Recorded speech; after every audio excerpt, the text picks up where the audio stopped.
Yves Tourvieille, bonjour. Vous êtes le président du centre équestre La Cravache d'Annecy. Vous êtes également le président du comité régional d'équitation pour la région Auvergne-Rhône-Alpes.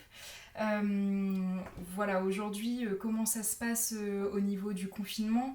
Les centres équestres n'ont apparemment plus le droit de recevoir du public. Comment vous vous êtes organisé?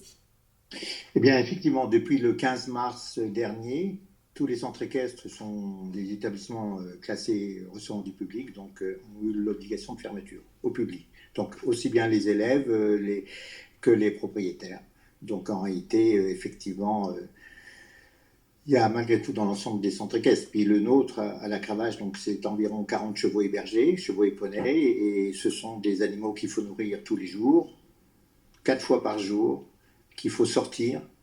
Et c'est vrai que la préoccupation du bien-être animal, c'est important, ça fait partie de l'une de nos missions.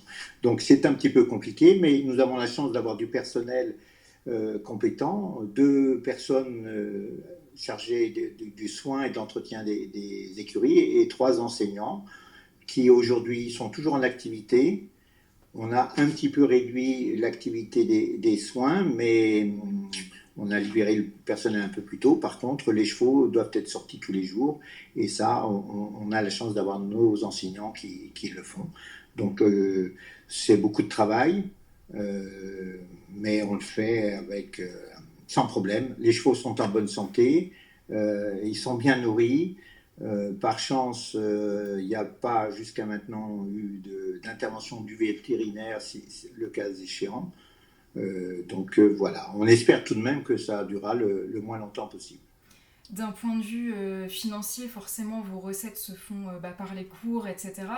Vous avez forcément des charges fixes, les chevaux doivent être nourris, ont des soins, enfin voilà, c'est ce qu'on se disait tout à l'heure. Comment ça se passe pour vous, puisque, a priori, pas de cours, pas de rentrée d'argent? Exactement, pas de cours, pas de rentrée d'argent. On a la chance quand même d'avoir quelques propriétaires et ça permet d'assurer un minimum. Mais c'est effectivement dramatique si ça devait durer très longtemps, d'autant que le prix de l'alimentation n'est pas du tout à la baisse, bien au contraire, on va avoir très prochainement des pénuries de foin.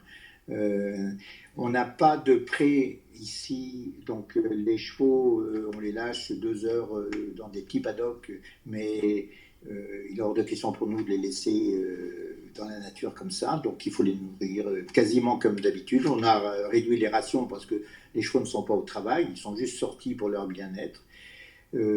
Ça va être très dur si ça dure encore un mois de plus, c'est dramatique pour beaucoup de centres équestres, y compris le nôtre. Enfin, on essaye de gérer au mieux et puis de prendre les dispositions, mais si ça devait durer longtemps, je pense que ça va être dramatique, enfin, pour l'ensemble des centres équestres.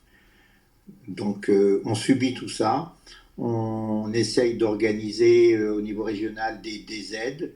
On a prévu des interventions auprès de la région pour avoir des aides sur des centrales d'achat de foin pour les plus précaires. Et puis ensuite, on espère que notre personnel ne tombera pas malade. Pour l'instant, on prend soin.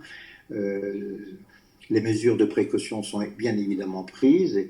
Et puis, éventuellement, si c'était le cas, on aurait des solutions de substitution avec la création d'un réseau de professionnels indépendants qui sont prêts à se déplacer dans les structures équestres du bassin messien et de la région, puisqu'en fait, l'idée, c'est d'avoir un réseau régional.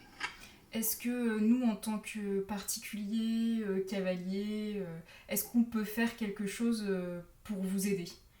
Alors, c'est de garder le moral, d'abord. Il faut rester en bonne santé. Il faut que les cavaliers et les propriétaires se disent qu'ils ne s'inquiètent pas, que les chevaux sont bien soignés. On essaie de les tenir au courant régulièrement, que au moins de problèmes, ils seront avertis. Et puis surtout que nos cavaliers, nos adhérents, nos fidèles jeunes et moins jeunes d'ailleurs, dès la reprise, retrouvent l'envie de venir nous rendre visite et puis justement ne nous abandonnent pas à la rentrée parce qu'en fait effectivement l'ensemble des centres en auront bien besoin.